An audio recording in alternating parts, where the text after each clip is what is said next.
Good evening. My name is Yvonne Engelsma, and I'm here tonight to tell you about the events that occurred 45 years ago next month. With me are my audience, so I'm going to show you now. Welcome, everyone.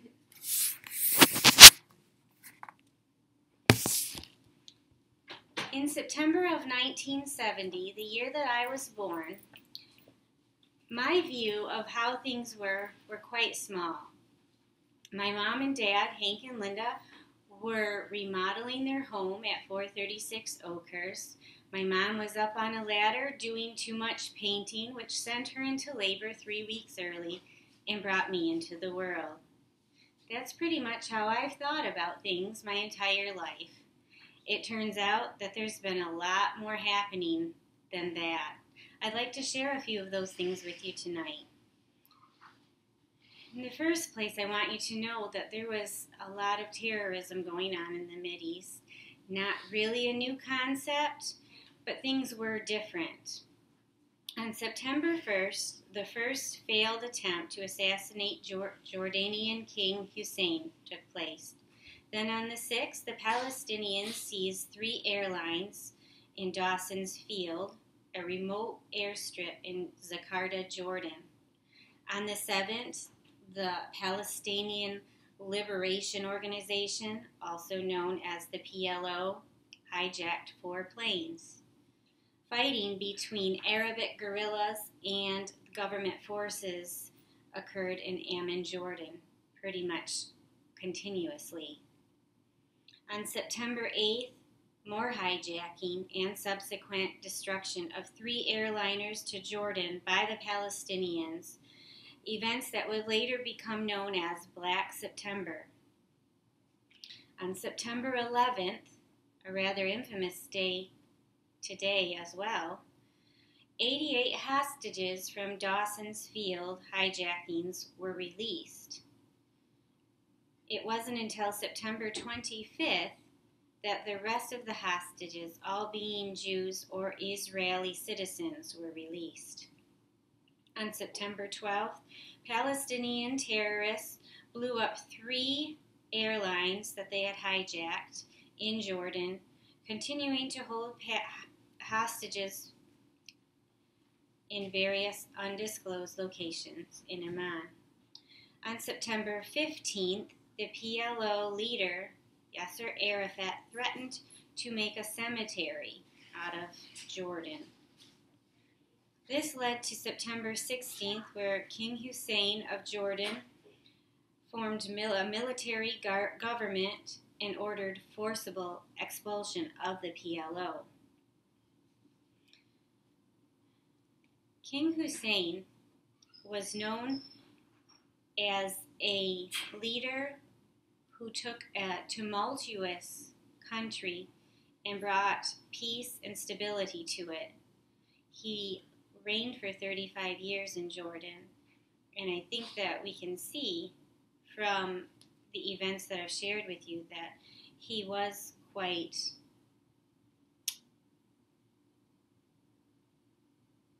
a leader in his country. Moving on to weather-related topics, on September 4th in Workman Creek, Arizona, 29 centimeters of rainfall occurred. This was a record for that area in Arizona. September 5th in Bug Point, Utah, 15 centimeters, 6 inches of rain fell, a state record at that time. Then on September 26th in San Diego County, California, the Laguna Fire started, which ended up burning 175,426 acres. In science, the Luna 16 launch took place. This was a craft from the USSR at that time. On the 12th, it launched from Earth. On the 20th, It landed on the moon and drilled a core sample. On the 21st, it left the moon, returning to Earth with its sample on the 24th, making it the first unmanned round trip to the moon. In other world events, on September 4th, Russian ballerina Natalia Makatova received political asylum in Great Britain. On that same day, an IRA member, Michael Caine, age 35, was killed in a premature explosion of a bomb that he himself was attempting to plant at an electricity transformer in Belfast, Ireland.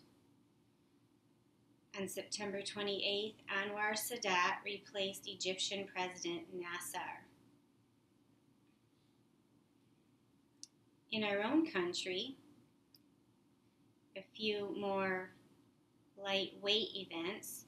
On September 7th, Donald Boyle set a record for the highest parachute jump from a bridge, leaping off a 1,053-foot bridge known as the Royal George Bridge in Colorado.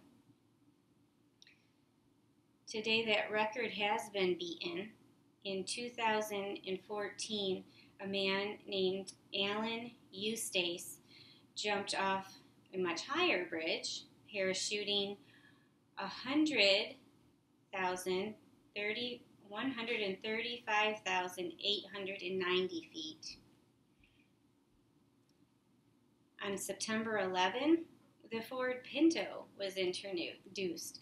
I found this particularly amusing because a few months ago my husband and I took a trip to North Carolina, and as we drove back home we were winding through the countryside and we came around the bend and spotted a rusty old Pinto up on the hillside, something we hadn't seen in years, and it just kind of brought us back a bit. On September 12th, Phyllis Ann George from Texas, age 21, was crowned the 43rd Miss America of 1971. On September 13th, the first New York Marathon was won by Gary Merck. He finished the marathon in 2 hours, 31 minutes, and 38 seconds. In comparison, in 2014 in Berlin, Dennis Comento set a different world record for a marathon, finishing in 2 hours, 2 minutes, and 57 seconds. On September 17, WSWP-TV Channel 9 in Grandview, West Virginia, also known as PBS, began broadcasting. On September 19th, the Mary Tyler Moore show premiered. On September 22nd, my birthday, President Nixon requested 1,000 new FBI agents to be placed at various college campuses. Apparently, this was to deal with campus outbreaks as well as aerial hijackings. On September 21st, Monday Night Football premiered on ABC television. The Browns won 31 to the Jets 21. On September 21, ABC, CAPP-TV Channel 35 in Yakima, Washington began broadcasting. On September 23, IBM announced System 370 computers. And on September 30, the New American Bible was published.